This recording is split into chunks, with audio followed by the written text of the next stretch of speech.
Good morning बच्चों, स्वागत है आपका अपने चैनल विक्टोरियस एकेडमी में। और मेरे साथ आप लोग इस समय क्लास 10th के केमिस्ट्री के chapter carbon and its compound की स्टडी कर रहे हैं। आप लोगों को इंट्रोडक्टरी पार्ट पढ़ा दिया गया है कि कार्बन होता क्या है, उसके बाद उसके कैरेक्टरिस्टिक्स क्या है। आज हमको पढ़ना है अबाउट एलोट्रॉप्स ऑफ कार्बन।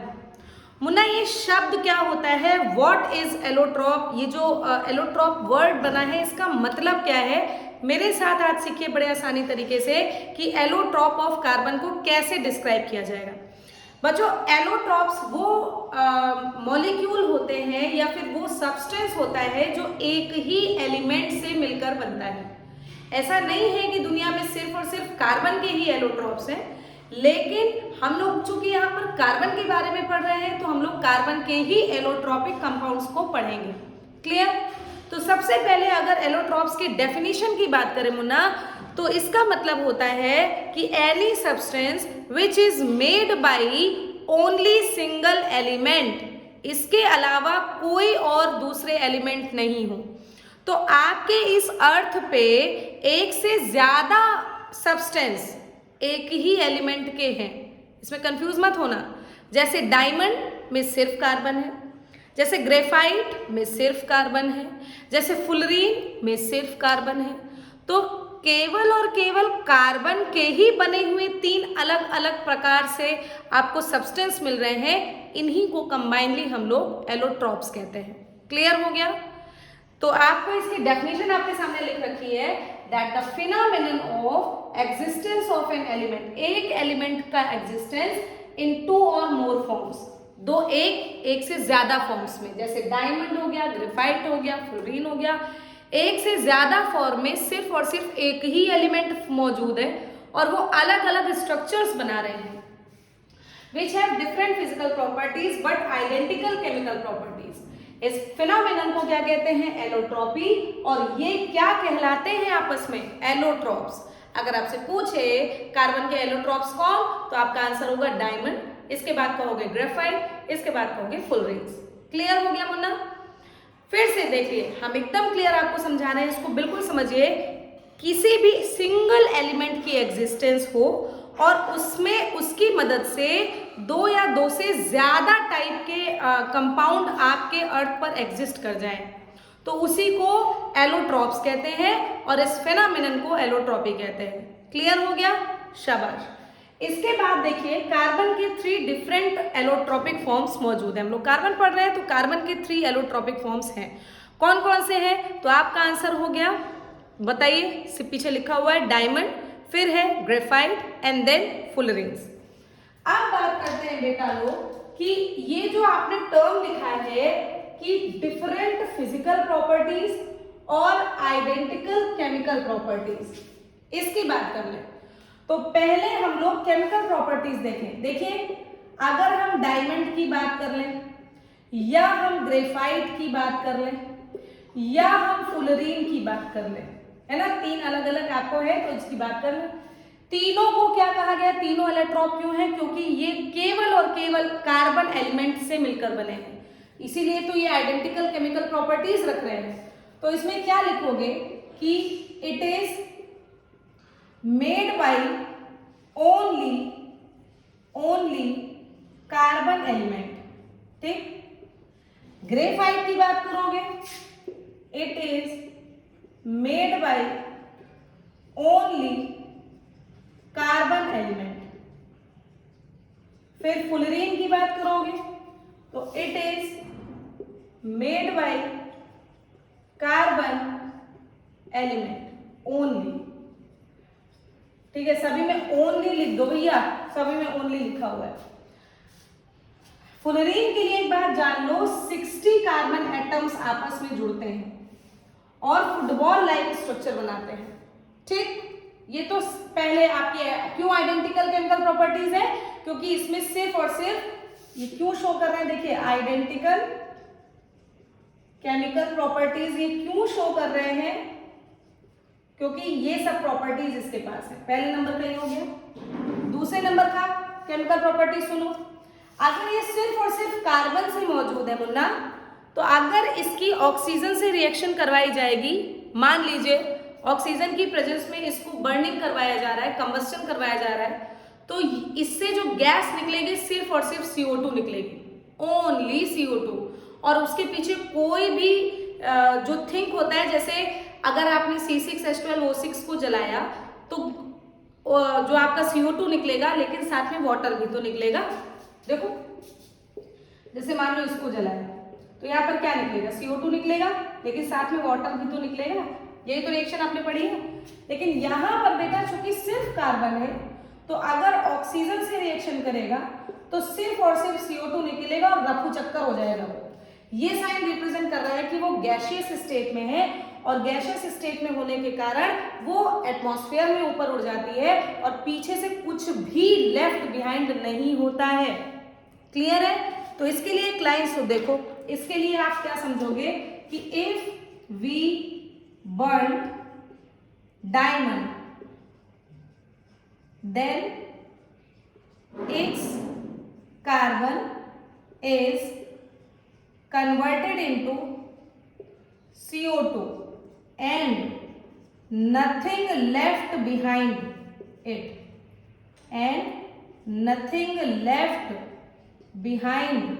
कुछ भी इसके पीछे नहीं रह जाता है।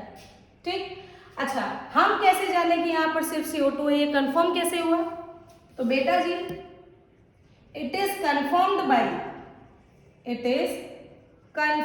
बाय, बताओ कैसे कंफर्म्ड हुआ? इसकी रिएक्शन लाइम वाटर से कराई जाती है। लाइम वाटर आपको शॉर्ट्स में बताया है OH होना चाहिए, तो CaOH का होल ट्वाइस ये क्या है मुन्ना? ये है लाइम वाटर, और ये गैस निकल रही है। जरा रिएक्शन करके देखो, यहाँ बनेगा क्या? CaCO3 के साथ क्या निकलेगा? वाटर, और यहाँ पर मिल्की कलर आपको दिख जाएगा। तो मिल्की कलर जैसे ही रिप्रेजेंट हो गया, आपको समझ में आ गया भैया अगर डायमंड जल रहा है तो वहां पर सिर्फ और सिर्फ CO2 गैस निकल रही, इसके अलावा कुछ भी नहीं निकलना। समझ में आई बात? तो यही ये रिएक्शन किसकी हो गई, ये बातें किसके लिए हो गई? डायमंड के लिए। क्या बोला मैंने कि ये सिर्फ और सिर्फ कार्बन एलिमेंट का बना होता है। कार्बन को अगर जलाया जाएगा ऑक्सीजन की प्रेजेंस में तो CO2 निकलेगी, वो गैसियस फॉर्म में होती है, वो एटमॉस्फेयर में निकल जाएगी।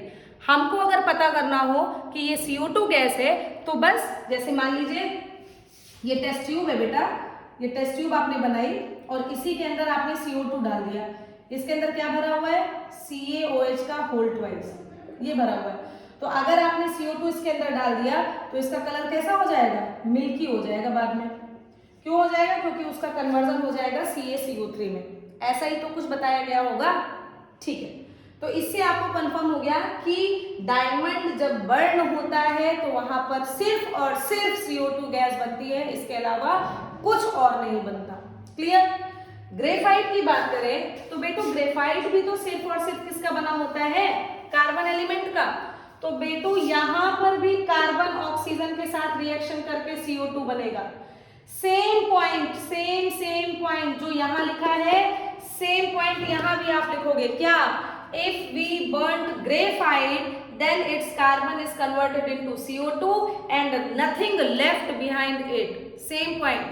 और इसमें भी CO2 के टेस्ट के लिए सेम रिएक्शन आप करोगे कि it is confirmed by reaction of CO2 with lime water and it is converted in CaCO3 which turns milky in color. Clear? Same बात भाई, सेम, क्योंकि यहां पर भी कार्बन है और कार्बन की रिएक्शन ऑक्सीजन से होगी तो CO2 ही बनेगा भाई। सेम चल रही है चीजें। क्लियर? ग्रेफाइट की बात करेंगे तो ग्रेफाइट में भी यही चीज चलेगा, क्योंकि फुलरीन भी, सॉरी ग्रेफाइट बोलिए, फुलरीन में भी यही सेम बात चलेगी, क्योंकि फुलरीन भी सिर्फ और सिर्फ कार्बन एलिमेंट का बना है। तो बेटा यहां पर भी आप फुलरीन को जलाओगे तो उसमें भी सिर्फ और सिर्फ CO2 गैस निकलेगी और उसके पीछे भी आपका कुछ भी नहीं बचेगा। तो ये पॉइंट भी आप सेम यहां लिख दोगे और ये टेस्ट भी यहां पर सेम आप इसी पॉइंट्स को सेम लिख सकते हो। समझ में आया?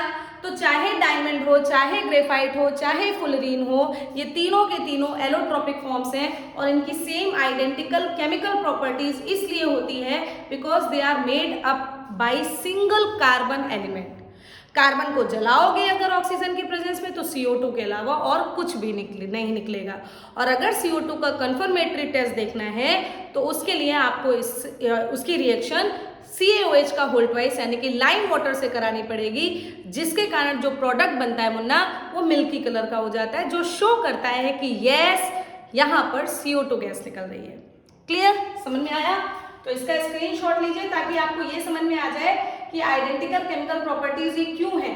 अब हमको धीरे धीरे से एक एक एलोट्रॉप्स के बारे में पढ़ना है, ठीक? अच्छा, इसके डिफरेंट फिजिकल प्रॉपर्टीज होती क्यों हैं? इसके डिफरेंट फिजिकल प्रॉपर्टीज इसलिए होती हैं क्योंकि इन सब में कार्बन का अरेंजमेंट अलग अलग होता है। बस वही सब अब हमको पढ़ना है कि आखिर कार्बन किस तरीके से अरेंज है कि उसकी प्रॉपर्टीज, फिजिकल प्रॉपर्टीज अलग अलग हो गई। फिजिकल प्रॉपर्टीज की बात करें तो ये हार्ड होता है, रिजिड होता है, बहुत ही रिजिड होता है। ग्रेफाइट की बात करें तो ये ज़्यादा हार्ड और रिजिड नहीं होता है। फुलरीन की बात करें तो ये भी हार्ड होता है लेकिन डायमंड के जितना हार्ड नहीं होता। तो बस इन्हीं सब पॉइंट्स को अब हम लोग को समझना है कि आखिर इनका स्ट्रक्चर ऐसे कैसे डेवलप हो गया कि इनकी केमिकल प्रॉपर्टीज तो सेम है लेकिन फिजिकल प्रॉपर्टीज अलग अलग हो गई। तो आपका आंसर होगा कि इनकी फिजिकल प्रॉपर्टीज इसलिए अलग है क्योंकि मुन्ना लोग इनका अरेंजमेंट अलग अलग है, कार्बन अरेंज अलग अलग है। सोचो अगर किसी चीज को आपने मान लो 3 लाइन है, आपने 3 लाइन को ऐसे अरेंज कर दिया, इसी 3 लाइन को आपने ऐसे अरेंज कर दिया, इसी 3 लाइन को अगर आपने ऐसे अरेंज कर दिया, तो है तो 3 ही लाइन ना, लेकिन तीनों से स्ट्रक्चर अलग अलग बना तो इनकी फिजिकल प्रॉपर्टीज अलग अलग हो जाएंगी। बस ऐसा ही कुछ इनमें भी होता है, कार्बन ही है सब में कार्बन, लेकिन उनका अरेंजमेंट अलग अलग है, जिसके कारण उनकी फिजिकल प्रॉपर्टीज अलग अलग हो गई। क्लियर हुआ मुन्ना? तो प्लीज इसका स्क्रीनशॉट लीजिए। इसके बाद हम लोग पढ़ेंगे कि आखिर ये डायमंड, ग्रेफाइट और फ्लोरीन का स्ट्रक्चर कैसे बनता है। तो बच्चा लोग अब हमको पढ़ना है अबाउट डायमंड अभी आप लोगों को थोड़ी देर पहले मैंने कंफर्म किया कि इनकी आइडेंटिकल प्रॉपर्टीज सेम होती हैं, डायमंड, ग्रेफाइट और फ्लोरीन्स की, लेकिन इनकी फिजिकल प्रॉपर्टीज अलग अलग होती हैं। अब ये अलग अलग फिजिकल प्रॉपर्टीज क्यों होती हैं ये मैंने आपको बोल दिया था, क्योंकि इनका अरेंजमेंट अलग अलग होता है।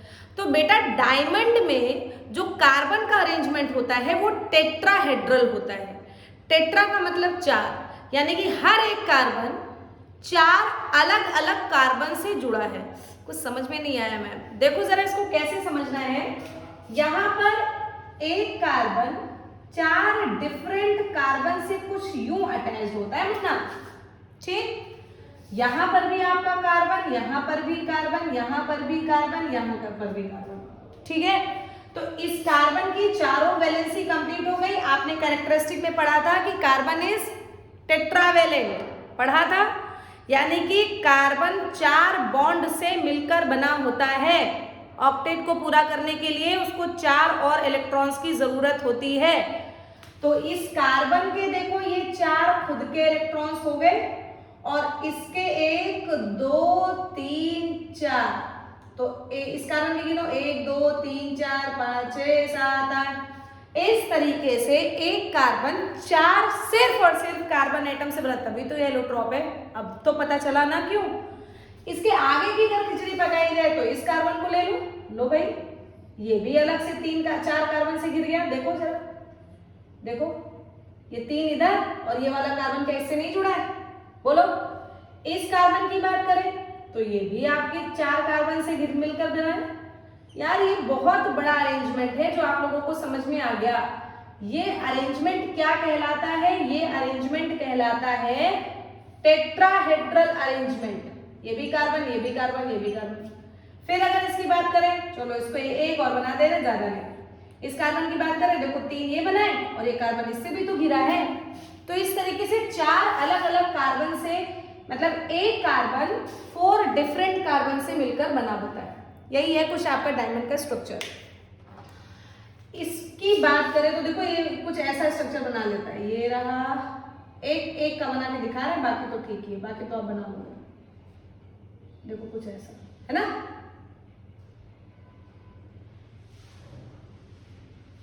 ये रहा, देखो कुछ ऐसा ही डायमंड आपको दिखता है कि नहीं दिखता है? इसी तरीके से अगर आप बनाना चाहोगे, आप 3D डायग्राम देखोगे तो आपको समझ में आएगा। तो ये कौन सा स्ट्रक्चर है बेटा? ये टेट्राहेड्रल अरेंजमेंट कहलाता है। तो डायमंड में कैसा अरेंजमेंट? डायमंड में टेट्राहेड्रल अरेंजमेंट, जिसमें एक कार्बन से दूसरे कार्बन के बीच का जो एंगल होता है वो होता है 109 डिग्री 5 मिनट। इस तरीके से इन दो कार्बन के बीच का एंगल भी आपको पता चल गया। तो एक निश्चित एक मतलब वो प्री डिसाइडेड होता है कि इसी एंगल पे आकर दूसरा कार्बन एडजस्ट होगा। अरेंजमेंट पता चल गया बेटा। इसी अरेंजमेंट के कारण ही ये हार्ड होते हैं, ये रिजिड होते हैं। अच्छा, क्या आपको कोई भी एक भी वैलेंसी फ्री दिख रही है? कार्बन की 4 वैलेंसी होती है और 4 की चारों दूसरे कार्बन से जुड़ी होती है। तो डायमंड में all 4 valencies are joint by carbon. यहाँ पर कोई भी इलेक्ट्रॉन फ्री नहीं है कार्बन का। देखो, इस कार्बन के चारों इलेक्ट्रॉन, 1 इलेक्ट्रॉन, 2 इलेक्ट्रॉन, 3 इलेक्ट्रॉन, चारों बिजी। इस कार्बन के 1 इलेक्ट्रॉन, 2 इलेक्ट्रॉन, 3 इलेक्ट्रॉन, 4 इलेक्ट्रॉन, चारों बिजी। इस कार्बन के 1 इलेक्ट्रॉन, 2 इलेक्ट्रॉन, 3 इलेक्ट्रॉन, 4 इलेक्ट्रॉन, चारों बिजी। मतलब आप जितना बनाते चले जाओगे बेटा, एक कार्बन के चारों इलेक्ट्रॉन बिजी हो जाएंगे, एक भी इलेक्ट्रॉन इसमें फ्री नहीं रहेगा। इसीलिए ये बड़े ही हार्ड होते हैं, बड़े ही रिजिड होते हैं। और आपको एक खास बात कि ये सबसे दुनिया के सबसे हार्डेस्ट नोन सब्सटेंस है। समझ में आया? आपको जो भी सब्सटेंस आपको मिलेगा, डायमंड का नाम सबसे ऊपर होगा, क्योंकि इसका अरेंजमेंट ऐसा होता है कि ये हार्डेस्ट हो जाते हैं। क्लियर हो गया? तो इसके पॉइंट्स के बारे में समझते हैं। सबसे पहले तो it is an allotrope of carbon. इसमें क्या ही हम समझा सकते हैं, ये तो आपको पता ही है। ये कलरलेस होते हैं, कोई कलर नहीं होता, लेकिन चमक बहुत होती है इनमें। इनका अरेंजमेंट ऐसा होता है कि अगर कोई लाइट रे इनके अंदर आ गई तो देखो ये टकरा टकरा के इसमें खूब सारी चमक कॉज कर देगा। तो इसमें क्या है? एक्स्ट्रा ऑर्डिनरी ब्रिलियंस, बहुत ज्यादा चमक होती है इसमें। हीरा अगर ओरिजिनल देखा होगा, बहुत लोगों ने देखा होगा। ट्रांसपेरेंट होता है, ठीक। वेरी हार्ड होता है, हैवी होता है। अभी आपको पता चल गया क्यों हार्ड होता है, क्योंकि ये चारों बॉन्ड, इनका स्ट्रक्चर ऐसा होता है कि 4 के चारों बॉन्ड इनके कोवैलेंट बॉन्ड से दूसरे कार्बन से जुड़े होते हैं।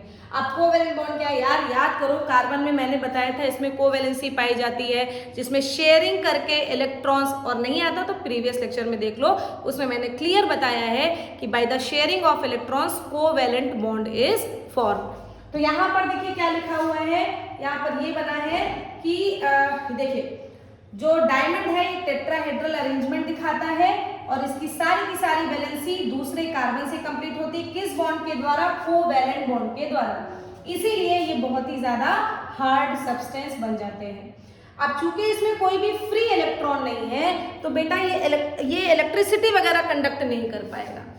इलेक्ट्रिसिटी को कंडक्ट करने के लिए वहां पर आयंस होने चाहिए, वहां पर इलेक्ट्रॉन्स होने चाहिए, तभी इलेक्ट्रिसिटी का कंडक्शन हो सकता है। नहीं पता तो आज से जानो, ठीक। अब जब इसके चारों इलेक्ट्रॉन बिजी है, कोई भी फ्री इलेक्ट्रॉन है ही नहीं, तो कहां से इलेक्ट्रिसिटी कंडक्ट होगी? तो इसका मतलब इट डज नॉट, याद कर लो भैया, इसमें इलेक्ट्रिसिटी का कंडक्शन नहीं होता। It does not conduct electricity. क्यों? क्योंकि इसके पास कोई भी फ्री इलेक्ट्रॉन नहीं है। क्लियर? इसका मेल्टिंग पॉइंट बहुत ज्यादा होता है यार, कहा गया है मोर देन 3500 डिग्री सेल्सियस। समझ रहे हो? इसमें इंसान ना चना बन जाए भून के ठीक है। लेकिन उतने हाई टेम्परेचर पर डायमंड तब जाकर पिघलना शुरू होता है, तो इसका मतलब ही है कि ये बहुत हार्ड है। तो इसका मेल्टिंग पॉइंट कितना हो गया बच्चों? About more than 35 degree Celsius. अब इसके जो सारे के सारे पॉइंट हो गए, डेंसिटी इसकी ज्यादा होती है, ठीक। अब इसके फंक्शन की अगर बात कर ले बेटा, तो इसके कुछ फंक्शन देख लो। ये इतना ज्यादा हार्ड होता है कि इसको हम लोग जो रॉक बोरर जैसे चट्टान में अगर छेद करना हो तो उसमें हम लोग डायमंड लगा देते हैं। जो तेल के कुएं बनाए जाते हैं ना, उसमें हम लोग कुआं खोदने के लिए इसी यार ये अमीर शहरों की बात है। अब यूपी बिहार में यहाँ डायमंड अंगूठी में नहीं लोगों को पहनने को मिलता है, तो यहाँ पर आप रॉक बोरर्स करोगे। लेकिन इसके यूज की बात करें कि इतना हार्ड होता है कि अगर हमको तेल के कुएं खोदने हो तो हम लोग इसका यूज कर सकते हैं। तो पहला पॉइंट क्या है कि इसके हार्ड स्ट्रक्चर के कारण it is used to make rock borers for drilling oil wells. तेल के कुएं को खोदने के लिए हम लोग जो रॉक बोरर्स के जैसे इसको यूज कर सकते हैं।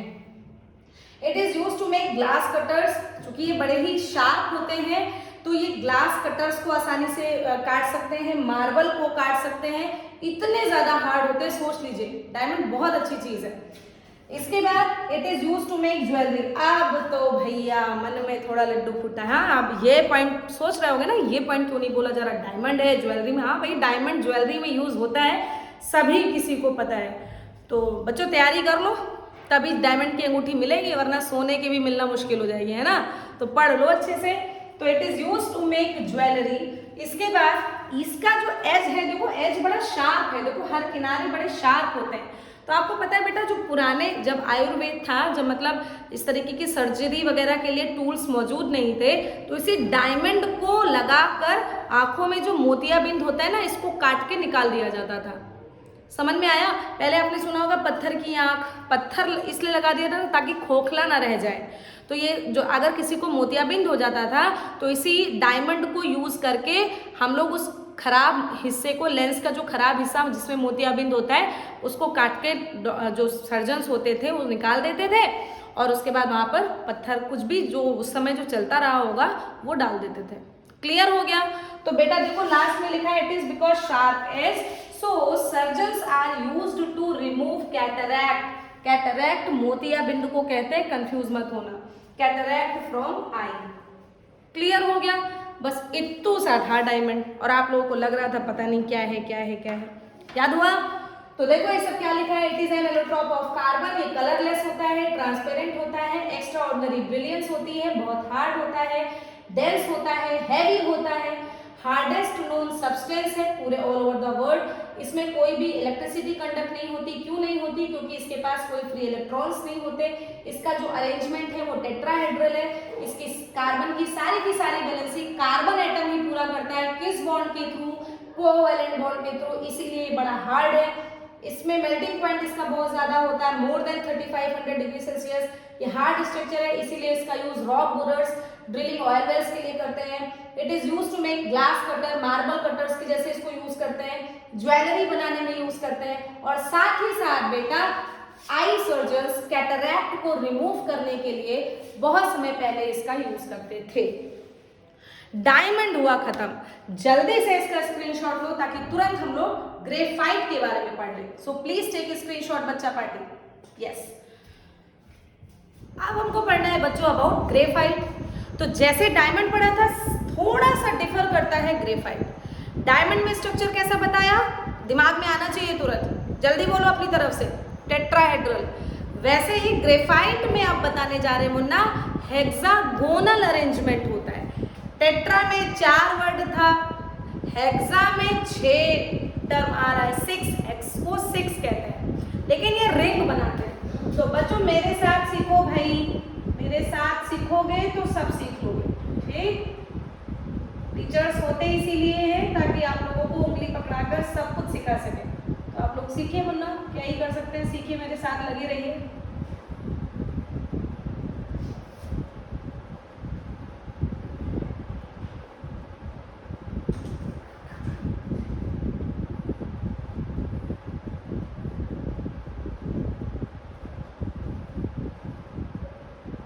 बस इतना देख लो, इससे एक और बात नहीं। चलो क्या दिख रहा है, थोड़ा सा पेन में चेंज करके सुंदर सा बनाते हैं। देखिए ये रहा अगर एक कार्बन, तो इस कार्बन को देखो, इस तरफ एक कार्बन से घिरा है, इस तरफ दूसरे कार्बन से घिरा है, और इस तरफ ये तीसरे कार्बन से घिरा है। हम एक कार्बन की बात कर रहे हैं, इस वाले में एक कार्बन बड़ा सा बना दिया। इसको देखो, ये एक बॉन्ड, ये 2 बॉन्ड और ये 3 बॉन्ड। चौथा कहाँ गया? हाँ, वही चौथा फ्री है, वो चौथा बॉन्ड नहीं बना रहा है। और इसीलिए बेटा ग्रेफाइट इलेक्ट्रिसिटी कंडक्ट करता है क्योंकि इसके पास एक इलेक्ट्रॉन फ्री है। ग्रेफाइट में कार्बन के 3 इलेक्ट्रॉन बॉन्ड बनाते हैं, कोवैलेंट बॉन्ड, लेकिन एक इलेक्ट्रॉन फ्री रहता है। और इसी फ्री इलेक्ट्रॉन के कारण ये ग्रेफाइट इलेक्ट्रिसिटी को कंडक्ट कर सकता है। कितना बड़ा डिफरेंस है डायमंड और ग्रेफाइट में। डायमंड में बताया कि कार्बन के चारों इलेक्ट्रॉन 4 कोवैलेंट बॉन्ड बनाकर चारों कार्बन से घिरे रहते हैं और टेट्राहेड्रल स्ट्रक्चर बनाते हैं। लेकिन ग्रेफाइट में बताया कि कार्बन के केवल 3 इलेक्ट्रॉन 3 कार्बन से जुड़े रहते हैं, लेकिन 1 इलेक्ट्रॉन फ्री रहता है। वो पीछे एक तरफ कहीं फ्री है ना। इस तरफ देखो, इसको देखो, इस वाले कार्बन को मान लो देखो, तो इससे एक ये जुड़ा। देखो भाई, अब दिखा सकते हैं इसको, चलो ग्रीन बना देना आपके लिए कुछ भी। अब इस कार्बन को मान लो एक कार्बन, तो ये दूसरे कार्बन से गिरा 1 2 3, इसका भी चौथा फ्री। चलो अच्छा, इस कार्बन का मान लो, इस कार्बन का मान लो, तो 1 2 3। अब समझ में आया ना कि एक कार्बन 3 कार्बन से घिरा है और चौथा फ्री है। इस अरेंजमेंट को क्या कहते हैं बेटा? इस अरेंजमेंट को कहते हैं हेक्सागोनल रिंग अरेंजमेंट। इस अरेंजमेंट को ये कहते हैं हेक्सागोनल। ठीक, समझ में आया? अब देखो, ये एक शीट है, जैसे मान लो इस तरीके से शीट पूरी बनके तैयार हो गई, इसके नीचे दूसरी शीट, तीसरी शीट, चौथी शीट। तो मान लो ऐसे ही एक और शीट लग जाए,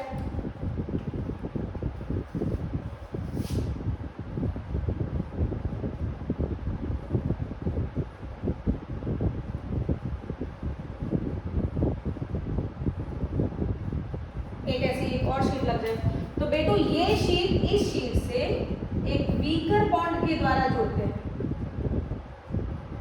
ये वीकर बॉन्ड क्या कहलाते हैं? ये वीकर बॉन्ड कहलाते हैं wander wall bond. Wander wall force सारे फोर्स में, सारे बॉन्ड में सबसे कमजोर होते हैं। अब सबसे कमजोर होते हैं इसीलिए तो ये सॉफ्ट होता है। यार बहुत सारी अच्छी बातें आप लोगों को बता दी हैं, मेरे साथ सीख लिए होंगे, तो उधर ही से बोलते रहो, रिवाइज करते रहो। क्या बोला मैंने? कि ग्रेफाइट का स्ट्रक्चर हेक्सागोनल होता है। इसमें एक कार्बन 3 कार्बन से घिरा रहता है, एक इलेक्ट्रॉन फ्री रहता है, यही सब सिखाया। और सिखाया कि जो इसकी ये शीट बनाती है, 1 शीट 2 शीट 3 शीट 4 शीट, ऐसे करके ये शीट लाइक स्ट्रक्चर बनाते हैं, लेयर लाइक स्ट्रक्चर बनाते हैं। तो इन लेयर्स को जोड़े रखने का काम कौन करता है? Weaker wander wall force. अब चूंकि ये सबसे कमजोर बॉन्ड होते हैं, इसीलिए ग्रेफाइट सॉफ्ट नेचर का होता है। वहां पर स्ट्रॉन्ग कोवेलेंट बॉन्ड था, इसीलिए डायमंड हार्ड स्ट्रक्चर था। अब यार इससे और इजीएस्ट क्या हो सकता है, कैसे समझाया जा सकता है? अगर आप लोगों को आता हो तो मेरे को कमेंट कर देना, ठीक है? अभी तो यही आपको समझ में आ गया होगा। तो अब इसके बारे में एक्सप्लेन करने जा रहे हैं। इट इज अनदर एलोट्रॉप, पता है इसका कलर ग्रेइश होता है, ब्लैकिश होता है, ओपेक होता है। ठीक, ये डायमंड से थोड़े हल्के होते हैं, सॉफ्ट होते हैं। अभी बताया सॉफ्ट क्यों होते हैं, क्योंकि इसमें ये weaker bond wander wall bond होते हैं। स्लीपरी टू टच होते हैं, अगर आप इसको टच करोगे तो ये थोड़े से स्लीपरी नेचर के होते हैं। ये इलेक्ट्रिसिटी को कंडक्ट करते हैं। अभी पता चला 3 बॉन्ड लगे, 3 इलेक्ट्रॉन बिजी हैं, 1 इलेक्ट्रॉन फ्री है due to presence of free electron. इनका अरेंजमेंट कैसा है? हेक्सागोनल फॉर्म में है, जिसमें हर एक कार्बन 3 कार्बन से जुड़ा है। किस बॉन्ड के थ्रू? कोवेलेंट बॉन्ड के थ्रू, लेकिन 1 इलेक्ट्रॉन उनका फ्री है।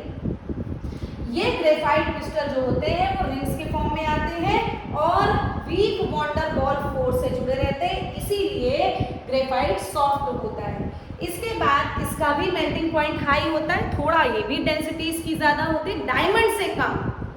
मेल्टिंग पॉइंट डायमंड से कम लेकिन हाई, डेंसिटी डायमंड से कम लेकिन अपने में हाई। इसके जो फंक्शन, इसके जो यूजेस होते हैं वो ये होते हैं बेटा, क्योंकि ये सॉफ्ट होता है इसलिए मशीनरी पार्ट में लुब्रिकेंट के जैसे यूज होता है। लुब्रिकेंट क्या होता है? जैसे मान लो ये मशीन है बेटा, ये मशीन है और इसमें आपको इस मशीन को डाल के इसको चलना है, ऐसे ऐसे करके चलना है। आप सोचो जैसे अगर इसमें कोई लुब्रिकेंट नहीं लगा रहेगा तो ये इसमें फ्रिक्शन करके गाड़ी खराब नहीं हो जाएगी, मशीन इसके खराब नहीं हो जाएंगे।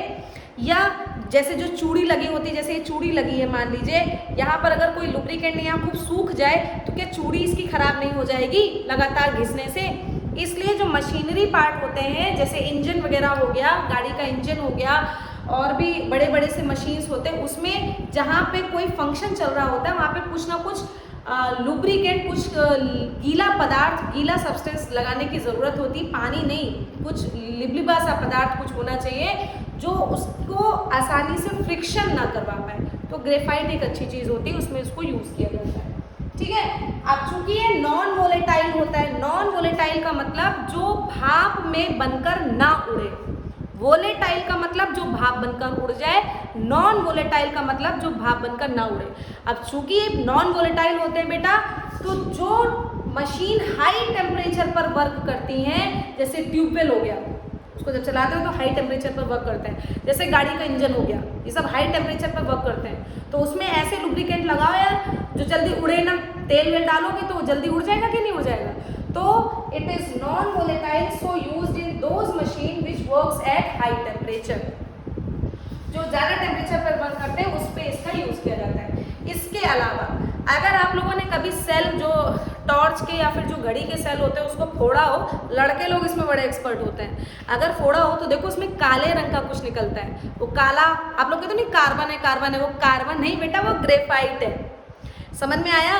तो जो ड्राई सेल होती है उस सेल को ड्राई सेल कहते हैं। जो टॉर्च की सेल होती है या फिर जो घड़ी की सेल होती है, घड़ी मतलब वो ये दीवार घड़ी जो हमारे यहाँ आपको दिख नहीं रही होगी ना, चलिए अच्छा, जो दीवार घड़ी होती है या फिर जो टॉर्च का सेल होता है, उसके सेल में आप उसको फोड़ के देखोगे तो बेटा ब्लैक कलर का जो सब्सटेंस निकलता है वो ग्रेफाइट होता है, क्योंकि उसमें एनोड जो होगा वो ग्रेफाइट ही बनाएगा।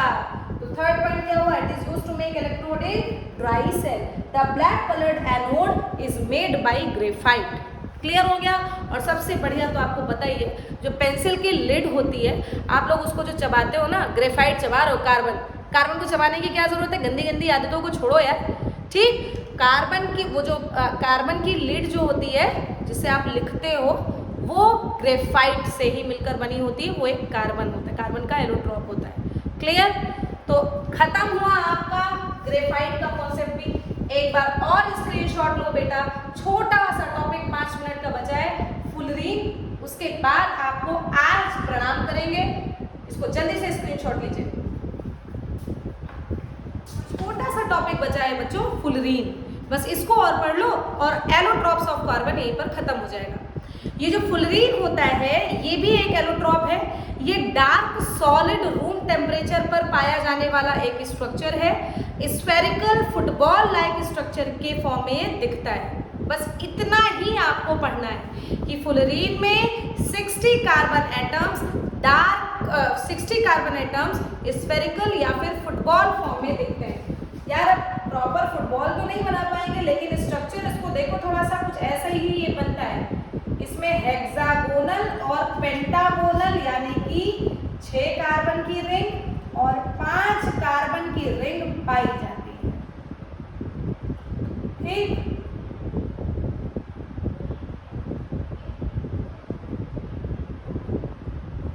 एक दो तीन,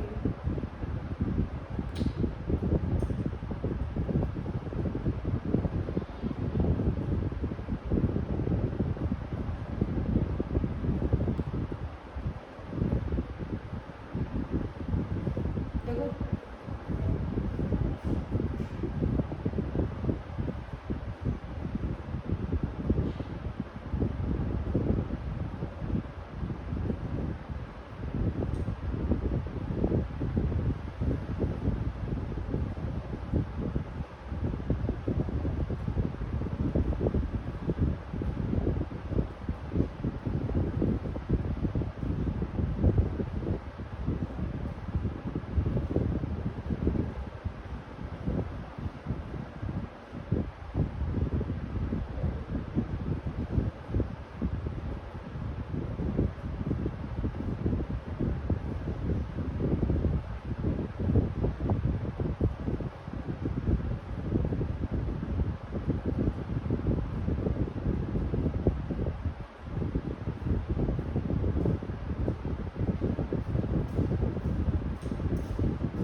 ऐसा स्ट्रक्चर दिख रहा है।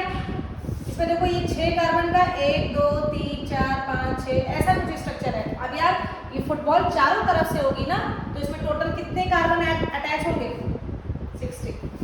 बस यही है आपका फुलरीन। तो मुन्ना खत्म हुआ आपका आज आज का लेक्चर जिसमें आपने कंप्लीट एलोट्रॉप्स की जानकारी ली। नेक्स्ट लेक्चर और भी इंटरेस्टिंग और भी ज़्यादा समझ में आने वाला है, क्योंकि अब आप लोग ऑर्गेनिक केमिस्ट्री का इंट्रोडक्शन पढ़ोगे। बेटा ये ऑर्गेनिक केमिस्ट्री क्लास 11th से शुरुआत होती है और क्लास 12th में भर के होता है। बच्चे बड़ा कंफ्यूज रहते हैं कि हमको आता नहीं है, हमको याद नहीं होता। इसको याद नहीं किया जाता, इसको समझा जाता है। एक बार अगर अच्छे से समझ लोगे IUPAC क्या होता है, आइसोमेरिज्म, हालांकि 10th में बिल्कुल इतू सा आपका ऑर्गेनिक शामिल है, लेकिन बेस तो 10th में ही बन जाएगा ना। तो मेरे साथ लगे रहो, पढ़ते रहो, बढ़ते रहो। सबको ऑल द बेस्ट, खूब मन लगाकर पढ़ो। तब तक के लिए बच्चों मेरी तरफ से थैंक यू सो मच।